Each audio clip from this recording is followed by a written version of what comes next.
There is so much incredible food in DC, it can be overwhelming, especially with new spots popping up on what seems like a daily basis. Sometimes I find myself eating at the same places over and over just because I can't decide what new place to try. But this March, there's no better reason to get out there and check some places off the list. It's District Bridges' Tour del Taco. From March 1st to 31st, try as many of DC's best tacos and pupusas as you can to be crowned DC's taconnoisseur. With each taco, you'll earn points to climb the Tour del Taco leaderboard for a chance to win prizes, gift cards, and experiences. You can even give back to the community with the Have a Taco, Give a Taco fundraiser and help cover the cost of a hot meal to a neighbor in need. Visit districtbridges.org/Tour del Taco DC to see the taco map, track your progress, and vote for your favorite taco in the city. Today on CityCast DC, we are talking about the end of Black Lives Matter Plaza. We're also going to talk about immigration raids around DC and the latest in cherry blossom branding. I'm here with Axios' Cuneyt Dil and the Washington Post's Teo Armus. Today is Friday, March 7th. I'm Michael Schaefer, and here's what DC's talking about.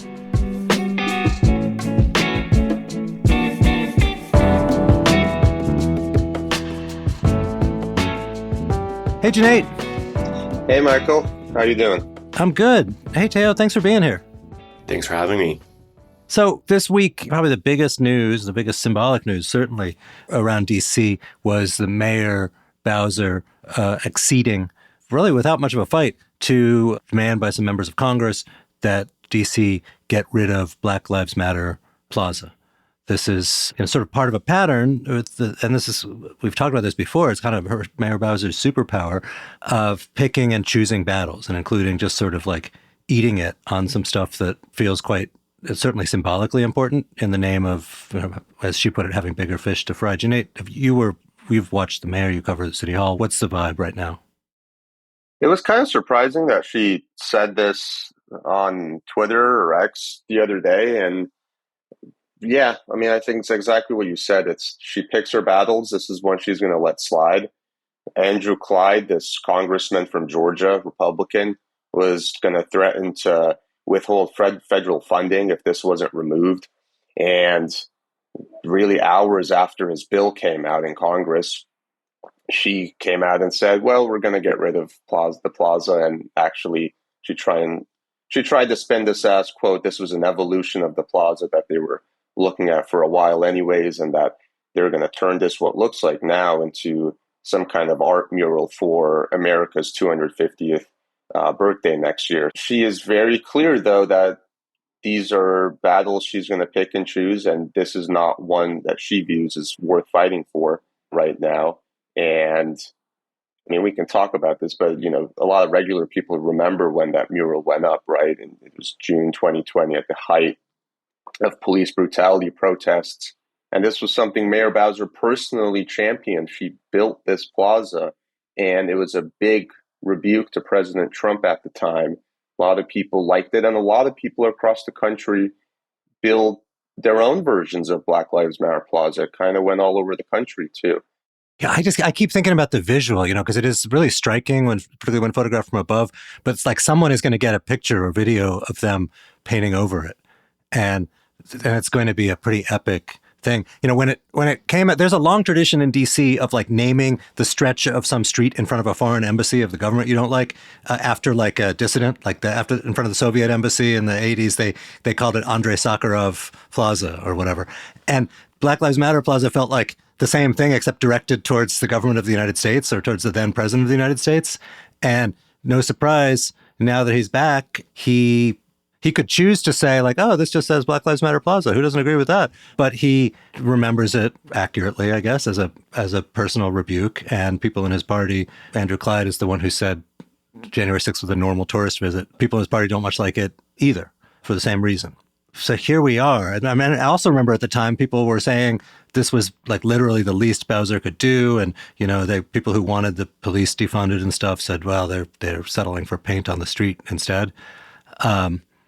But she had a town hall meeting this week, and it was quite clear that the stakes were pretty high around other things that have much more of a real impact on individual humans. Right. Yeah. The whole bottom line is Mayor Bowser has to diffuse a lot of pressure that the city is under from the White House, from Republican controlled Congress. If you remember, a few weeks ago, there was this worry that the White House was preparing an imminent executive order that was going to touch on crime, homeless encampments, all these other local issues, that Trump was renewing his takeover of DC threats. And if she knows, if she doesn't get behind some of these changes, get rid of this plaza, do other things, she might lose the bigger fight. That's what her circle believes. There are people on the other end who think she needs to dig in and take a stand. And the more you concede to the president, the more he'll ask and the more he'll ask. And that's the other side, I guess. But the mayor believes she wants to focus on three important areas, which is public safety, keeping, the people who lost their federal jobs, getting them some other kind of job, and economic growth in the city.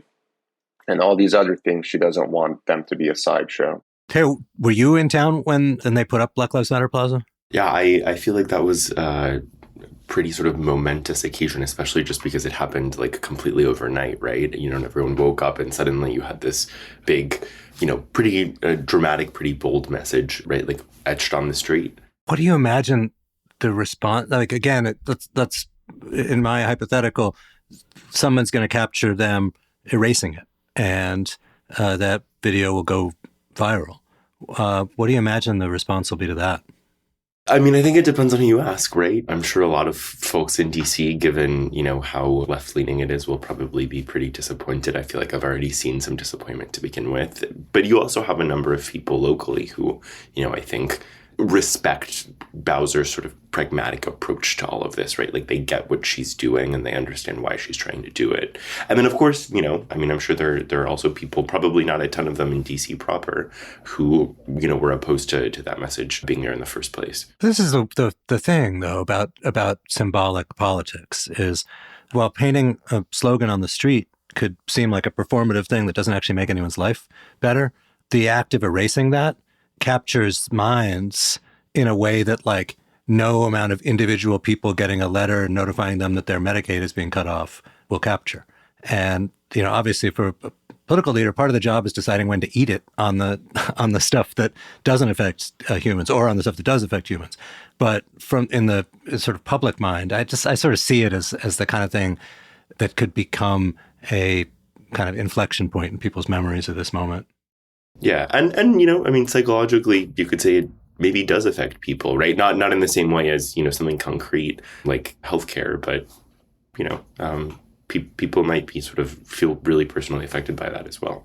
So the president put on social media this week, basically, I've given Bowser her marching orders. He didn't quite put it that way, but, she has agreed to clean up the homeless encampments, particularly in front of the State Department, and blah, blah, blah. And if she doesn't do it, we'll do it for her. Right, yeah. He posted on his favorite social media that he notified the mayor of DC that she must, quote, clean up all of the unsightly homeless encampments in the city. And he even thanks the mayor, I guess. He says, I thank you, Mayor Bowser, for your efforts. And this comes after some internal conversations between the White House and the mayor's office, and it comes after the White House backing down from this executive order that was going to be pretty expansive. Apparently, this executive order that the Post is reporting says it will refocus on federal land. And so it looks like some of that diffusing of tension is working behind the scenes. Has her team, as best you can tell, I assume they've thought through all of this in terms of how her public is going to react and so on. I think they just see no other way. I think when the mayor says they have bigger fish to fry, I think that encapsulates the thinking behind the scenes. I think that they do need to get a grip on the civil servants who are losing their jobs. That's a big threat to their economy, to the city's economy and its growth. And public safety, again, is this one thing Trump keeps hammering the city on, even though the numbers are going in the right direction. Crime is coming down. It's still not great, but it can be better, but it's coming down. And these are the themes the mayor would rather hit on. And I think whatever controversy or backlash they might face will be diminished or lessened, because I think the public also sees the bigger threat here as well, hitting the city.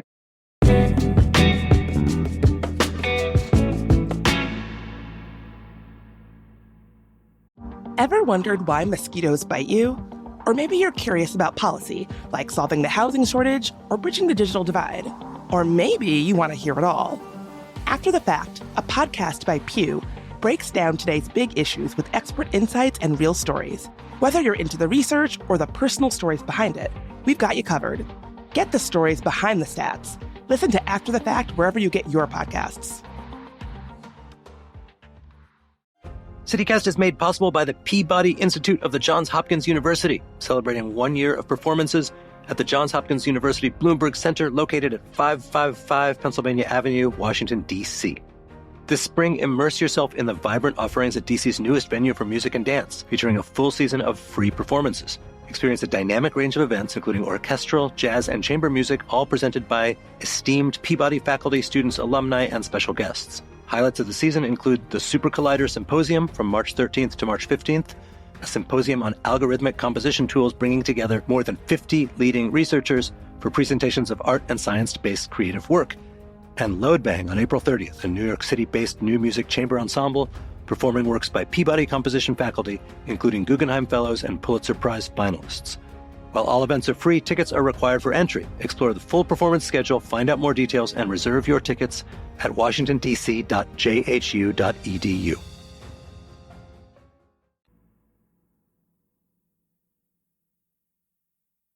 Teo, you have been writing about immigration. And, before Trump's inauguration, I think a lot of people assumed that would be the biggest high-profile change on January 20th. And the war on federal workers and some of this stuff, I think, have sort of changed the headlines, apparently to the president's unhappiness, because he's reportedly furious that there haven't been enough mass deportations. But you have covered this locally. There were rumors there was going to be a big symbolic raid in NoVa. It didn't really happen, but then just the other day, the head of Homeland Security, Kristi Noem, was out there with a news crew in tow in Arlington in a flak jacket saying arrests were happening. What did happen and is happening? That is a great question. And to be honest, we don't have a lot of answers. We know that at least a handful of people were detained by ICE, including, some of the folks that Noem was shadowing. A lot of memes on social media about her and her flak jacket in Arlington, which I think was recently named the safest county with over 100,000 residents in the country. People were joking about, was she afraid that someone was going to throw quinoa at her from the Whole Foods? There were, I think another tweet I saw was like, the only thing you can get hit with in Arlington is a latte or something like that. But maybe she was near a dog park and she was worried that they'd be out for revenge. You're opening a can of worms in terms of stuff to talk about there. But, we know that because an ABC News crew was with her and filming her and did a report on her, at least a handful of immigrants specifically were detained in that case. Do we know if these immigrants were here illegally? ABC has reported that officials are telling them that they were. But, in terms of sort of firsthand information, ICE's policy is generally that they do not release any sort of information about operations while those are ongoing. Last we checked Wednesday, they were still ongoing. And so there's not a lot we know. Kash Patel, the FBI director, has also posted on X saying that, his agency and sort of this network of federal agencies, the sort of federal task force working in Virginia, had arrested 39 people on Monday and then 32 people on Tuesday. But it's unclear if, those are immigrants to begin with or, other people that are maybe connected to the sorts of things that the administration is trying to fight right now. So can you just walk us through the local politics of it, though? Because the governor of Virginia, he's directed state troopers to help. There's a lot of cities, has been the subject of congressional hearings this week, where they specifically don't want their local law enforcement to be taking part in immigration activities.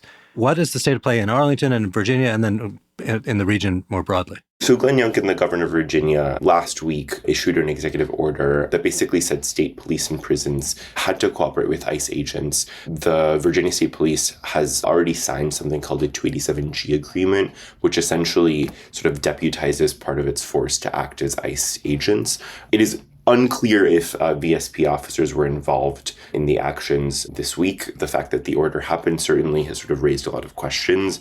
But at the same time, a lot of sort of experts I've talked to, groups like the ACLU point out that it would likely take at least a couple of weeks for, those deputized officers to be selected, to be trained. So if they were involved, it was probably in something a little bit more ancillary, like, controlling the flow of traffic nearby rather than them doing the arrest themselves. Locally, Arlington, Fairfax, Alexandria are all pretty solidly Democratic counties. I think, to whatever degree possible and sort of to varying degrees, local officials have really sort of tried to push back on immigration enforcement, or at the very least, say, we're not going to help with that at all. Is that written into the law in any of these places or in DC? In some cases, yes. Yeah. So Arlington and Fairfax, for example, they have jails are sort of a separate issue that, as far as we know, were not really part of the operation this week. But, ICE can issue a detainer, which basically says, hey, we know that there's an undocumented immigrant in jail, and we want you to hold them so we can come pick them up. Arlington in Arlington and Fairfax, the sheriffs have both said that they will not comply with that, unless there's a judicial warrant or sort of a very specific set of circumstances. ICE usually does not and is not able to get judicial warrants to accompany detainers. So it's basically a little bit like sorry, we're not going to help. Both counties also have something called the trust policy, which sort of pretty clearly lays out where and when, county officials are even allowed to ask for someone's immigration status, with the goal of, again, kind of increasing trust among immigrant residents of their jurisdictions. But Cuneyt, what's the standard and the policy in DC in terms of whether local law enforcement will help with immigration enforcement?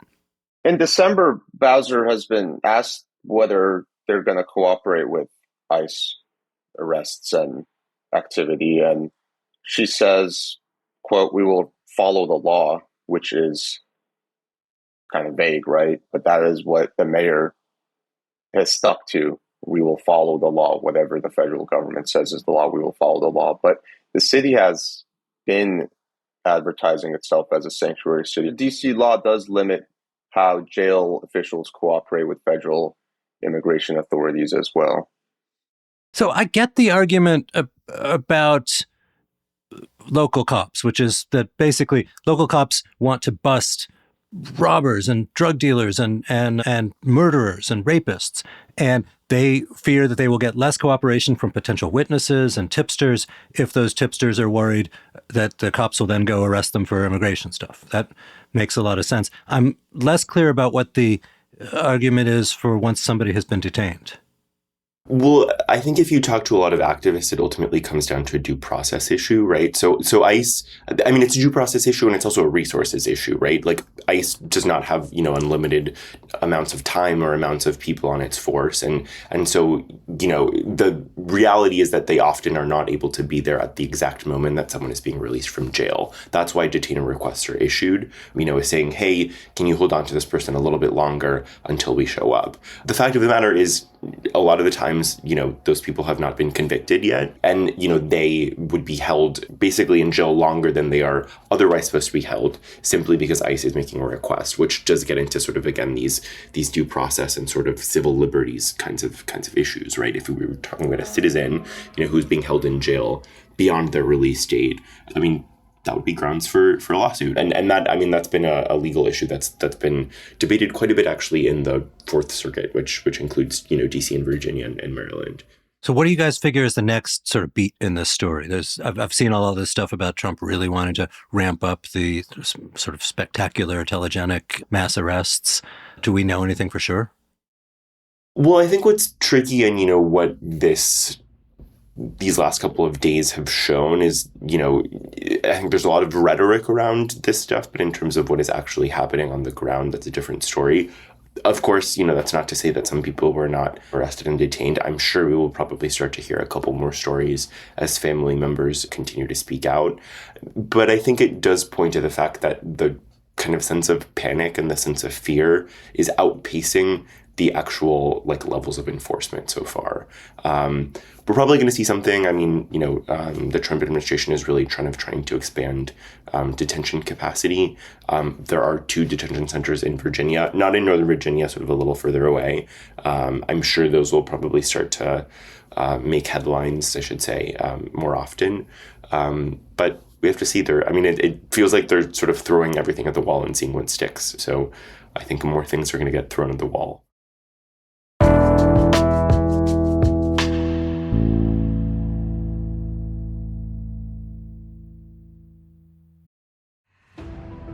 This episode is brought to you by Peacock. The new Peacock original documentary, Matthew Perry, A Hollywood Tragedy, dives deep into the beloved actor's rise to fame and his tragic death. 5 people, including Perry's personal assistant, 2 medical doctors, and an alleged Hollywood drug dealer known as the Ketamine Queen, were charged with conspiracy to illegally provide Perry with the ketamine.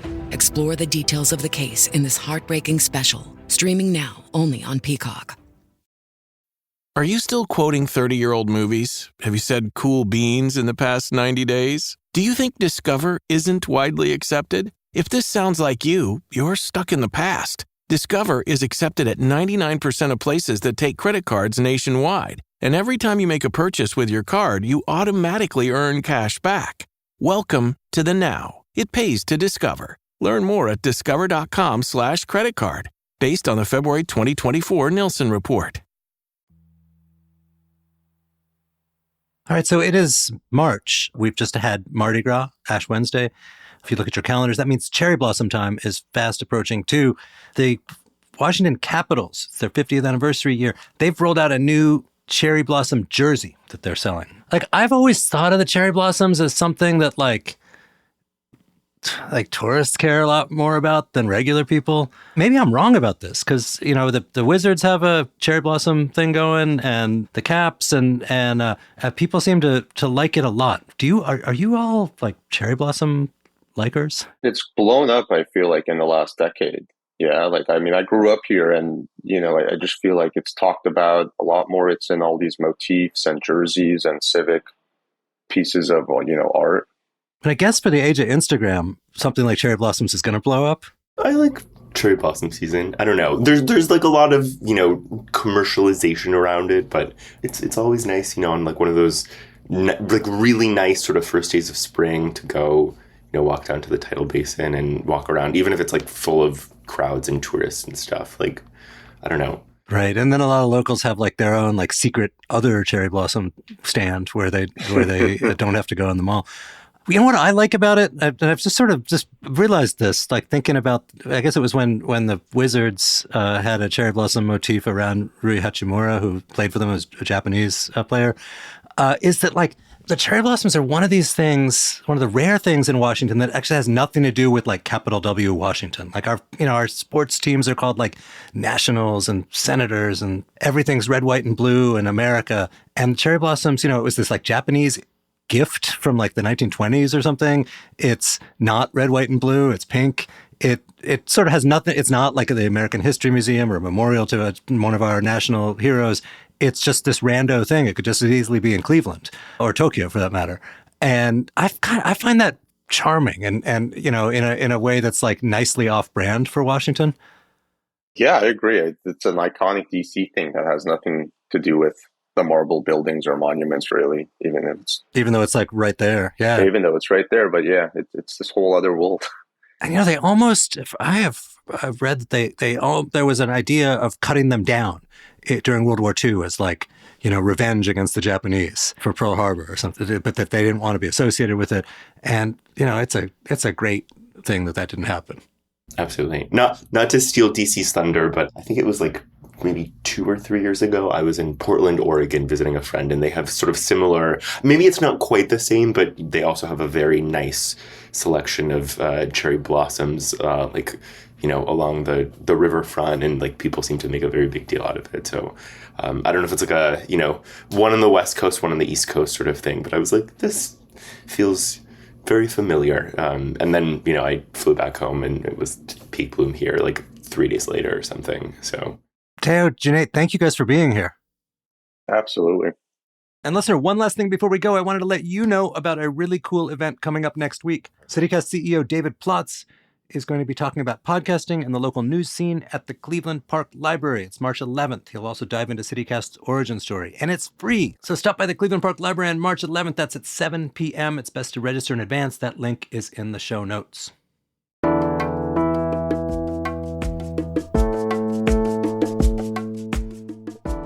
And that's all for today here on CityCast DC. Our production team this week was Priyanka Tilve, Julia Karen, Ash Durbin, and Selena C.A. Reynolds. Newsletter editor Kayla Cote-Simmerman wrote our fabulous newsletter, Hey DC, this week.